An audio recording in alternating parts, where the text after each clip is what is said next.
Greetings. I want to talk with you about enhancing collegiality. This is Bob Hatfield, Western Kentucky University, and a senior consultant with leadership strategies. You see my email address on the cover slide, bob.hatfield@wku.edu, and I welcome you to contact me in references to this presentation that was made in Madrid this June 2011. The subtitle is Organizational Practices to Improve Workplace Communication, Collaboration, and Citizenship.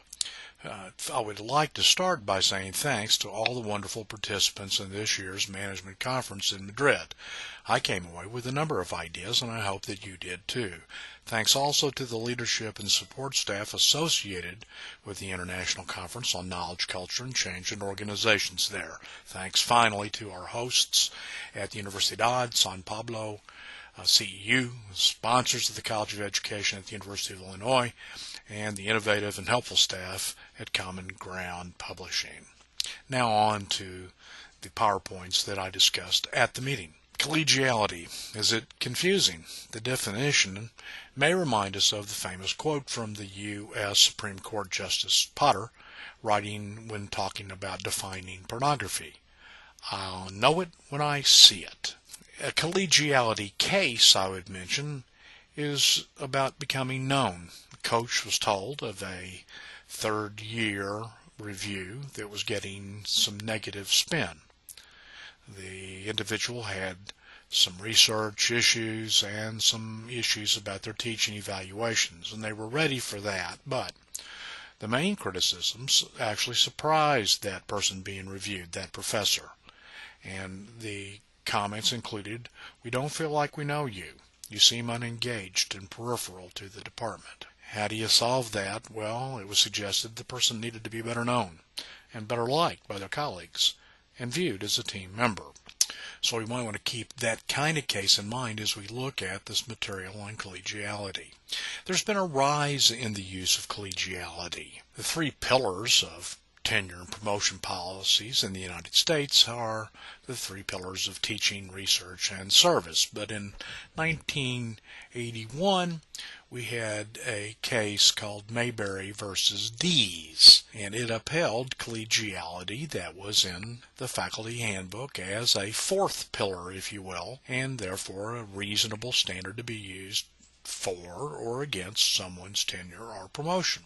So Mayberry upholds that, and since then there's been more complaints since the Mayberry case. Now let me say here at the onset, I'm not going to be good at this quick presentation of pointing out the credits and the citations. Some of them are found here. Much of what I say here is from other sources, and many of those sources are cited in the text. We'll mention, if there are others, please accept apologies as we just cover the territory and the use of collegiality. So is collegiality either a status or a behavior? Well, it may chart back to the College of Cardinals in the Roman Catholic Church historically. If two workers, or if you would, cardinals, are in the same department, they are collegial just because they're there. That's status. But the definitions that you would find on Wiki or in dictionaries would also have a second clause beyond status, and that of sharing power, participation in the government, or in the case of the Cardinals, in collaboration. And so there were some behavior with collegiality. So I would suggest to you collegiality involves both status and collaborative behaviors. Status is a design issue and collaboration is behavior. So you might actually to colleague with someone, group organization I might recommend, to colleague. And so that's something for us to think about. Are you colleaguing? And that would include, of course, the behavior. Now, there's a reason for faculty to really think about why we need better collegiality now than at any time before. The old faculty paradigm, and long papers could be written about this just single point here, is out of an industrial model. There's more or less a predictable demand by students. The funding is fairly stable or static, coming maybe from the state or from endowments. Competition is not limited. It's limited and fairly well known, and maybe it's a different strata. In the United States and maybe in many nations, the focus of the education is primarily domestic within that nation. There's a single delivery approach. It's usually face-to-face in a classroom, maybe using a Socratic or similar method.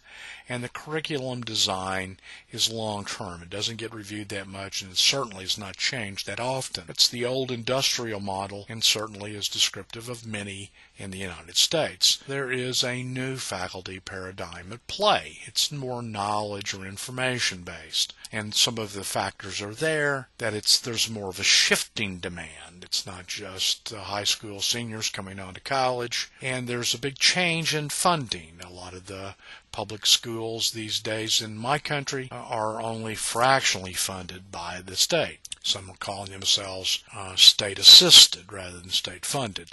There's increased competition, certainly from the online. There's much more of a global focus in what we're doing.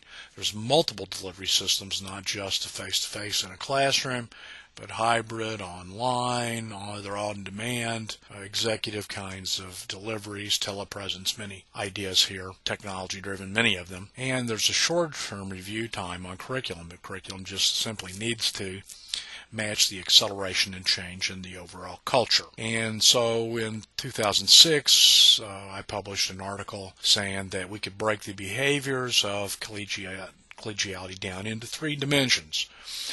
And this is from a review of the literature, and you could look at that paper. Conflict management, which includes collaboration and showing respect to one another, and solving conflict styles. Second set of behaviors that are important in collegiality are communication, social behaviors, interpersonal communication, culture, all those things that fall into that category. And then organizational citizenship type behaviors.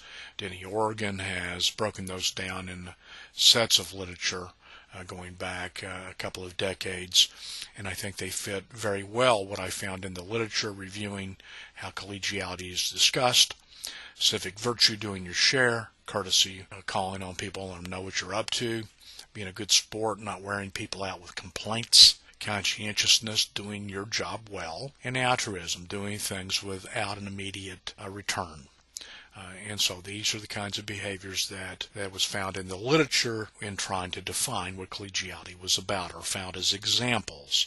So again, conflict management and collaboration, conflict, communication in social areas, and organizational citizenship. Now these are not independent behaviors, but they are identifiable behaviors. There is a dark side. We can talk on the upbeat side. But Robert Sutton has one famous book from just a couple of years called well, you can read this yourself.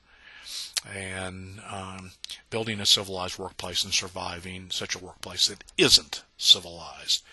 And there are a lot of other books that go down the same row following after Sutton.